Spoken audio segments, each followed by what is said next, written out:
My grandparents lived in a house across the street from where the family business was located.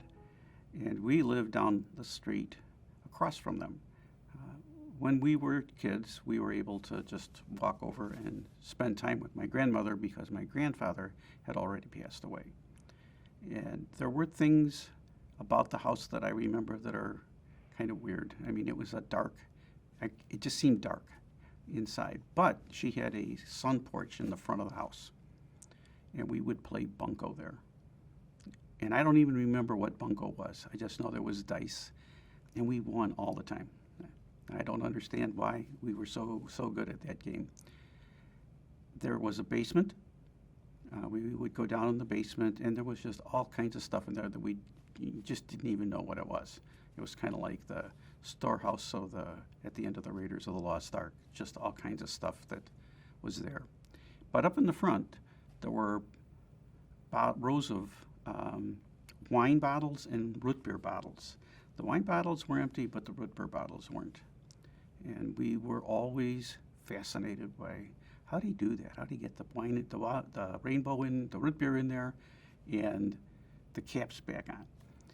And we tried it a couple of times, and it was not very good. It was flat. I mean, and it'd probably been there over a decade, I would suspect by that point. But we tried it.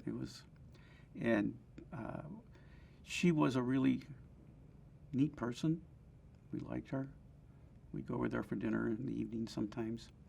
And then we moved up to the northwest side, and my dad would, I think he took us to visit my grandmother's to give my mother a break. I think. But we would go down there, and we enjoyed being there. So I have found out through research that Maypole, which is the street that my grandparents lived on, used to be Park Avenue. And at some point, the city, in its infinite wisdom, changed the name. And now it's not Park, it's Maypole. And so they would have been like about here, which is right across from the alley from the business was here. And it looks to me like the business was there first and that they bought the house later. I thought it was the other way around. This is a document to document that my grandfather was buying the house at 4108 West Park Avenue. They were already in the business, and now he's buying the house across the alley. And I was under the impression that it had been the other way around, that they had the house and bought the business. And it's just kind of weird that they did that. Hard to believe, and they paid what, $2,800. That's kind of amazing.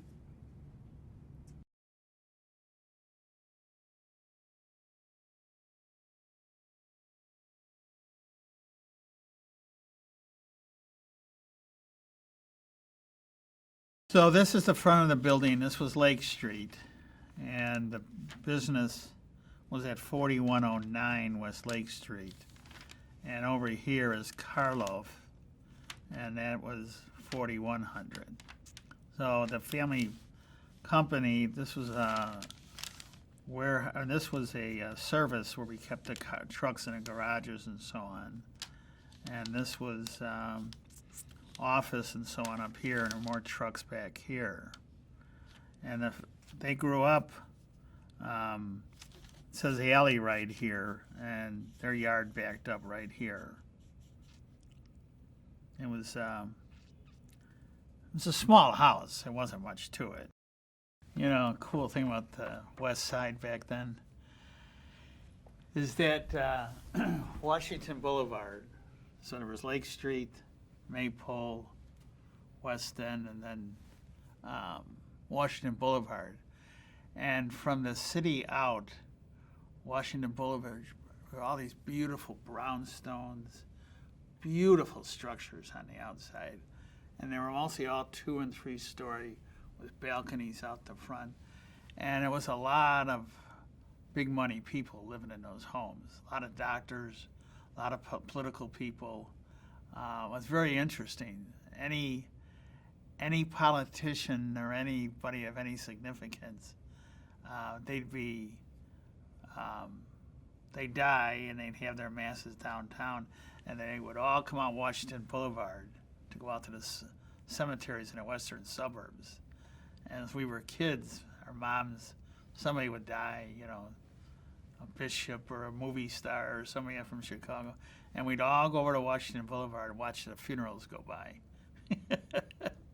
But no, I just remember going to some of those homes, and they were just the woodwork and the flooring, and they were just beautiful, beautiful places.